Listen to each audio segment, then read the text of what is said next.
Chapter 3. The following morning, as I stared at a soggy mass of cereal and willed my esophagus to swallow a spoonful, the doorbell exploded with frantic ringing. It was Nell.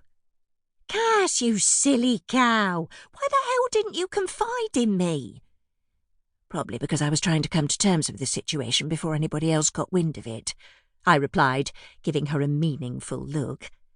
There was almost nothing Nell didn't know about the residents of our cul-de-sac.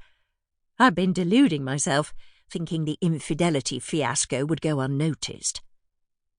I chucked the congealed cornflakes in the bin and made some fresh coffee for us both, as Nell settled down to spill the gossip beans. It transpired that my love rival was a neighbour. She'd moved into the ivy-clad detached at the far end about a month ago. As I scalded my mouth on boiling coffee, I tried to silently count small blessings. Well, just the one blessing, actually. My house was the first in the road, and hers was the last. At least we wouldn't bump into each other on a Monday morning when the bins were put out. Nell also confirmed that my adversary was a divorcee, had 4 children, and Dylan was in the same class as her eldest boy. That was only one class down from Livy and Toby. Oh, God. I'd have to move. "What's her name?" I hissed. "Cynthia." "Cynthia!" I shrieked, making Nell jump. "Who the hell is called Cynthia in this day and age?" "Fat old bags?" asked Nell hesitantly. "What am I going to do?" I wailed, massaging my temples. Nell considered. "Well, the way I see it, there are 3 options." She held up her fingers and began to tick them off. "Move, stay put, or murder Cellulite Cynthia," I growled. Nell left about an hour later, eyes bright after such a gossip feast. This was the best scandal since Mr. Witherspoon, a few doors down, had been rescued by the emergency services. Although nobody had ever fully understood quite why he'd felt the need to shove his penis up the spout of the bath tap, especially the hot one. Stevie sent a text, proclaiming he loved me and had made a huge mistake. I let out a snarl and hurled the mobile across the floor. Fortunately, we were the only house in the cul-de-sac never to have got around to laminate flooring. The mobile remained intact, unlike my heart.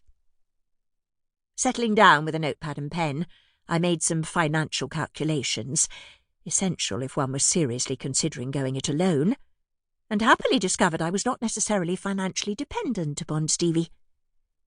2 years ago, my darling octogenarian parents had left me reeling when they died within weeks of each other.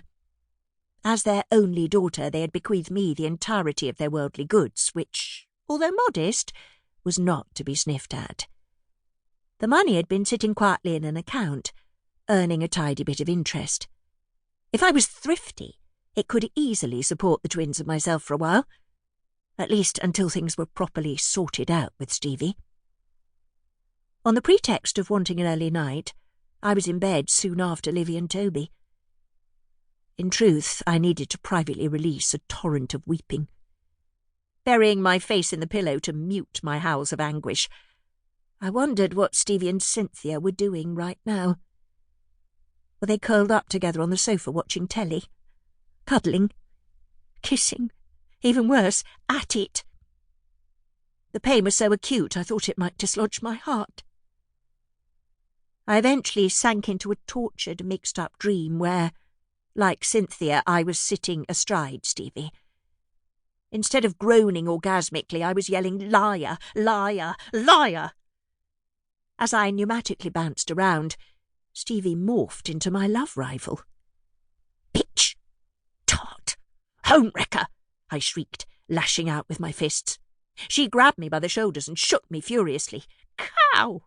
Pig!" I screeched, thrashing about and wishing she'd stop rattling me so violently because my brain was starting to hurt. If I could just bunch my fist up one more time and biff her really hard on the nose, it would be... Ouch! It would be... Ah! What was my rival doing to me? "Mum, can you hear me? Wake up!" Toby was gripping my shoulders and shaking me like a terrier with a rag doll. Behind him stood Livy. My daughter was managing to look both disdainful and pained. "Do you know what time it is?" she admonished. "It's nearly 8 o'clock. We go back to school today, and there's no bread to make our packed lunches." Oh, my goodness. What sort of parent was I? Aside from a heartbroken single one, of course. I leapt out of bed, experienced a bit of a head rush, then belted down to the kitchen to ransack cupboards for crackers, crisps, biscuits, and anything that bore the labels monosodium glutamate. Why couldn't I be like some of the other mothers at the school gates? Many of them were raising a vegetarian family, buying organic ingredients and knocking up nutritious home cooking. Perhaps if I'd been more like that, I'd still have a faithful husband by my side. Meanwhile, bags of crisps, sugary drinks, and stale crackers would have to do. Shame washed over me as I realised that wallowing in self-pity had resulted in neglecting my precious offspring. Bugger Stevie for doing this to me! For the first time since the catastrophic events of that party, anger reared its head. I slapped plastic lids on lunchboxes and frisbeed them to my patiently waiting children. Belting back upstairs, I ignored my burgeoning bladder and pulled a long coat from the wardrobe. Grabbing my handbag and car keys, the three of us legged it out to the car. After blowing noisy kisses to the twins' rigid backs, public displays of affection were apparently uncool. On sudden impulse, I headed off to Fairview Shopping Centre. There was nothing like a spot of retail therapy to lift the spirits. And right now I needed to do everything possible to keep the pecker up. Just visualising handing over a little rectangular piece of plastic was putting some roses back in my pasty cheeks. This was definitely going to be good. I could feel it in my water. And talking of water, I really should find a loo very soon.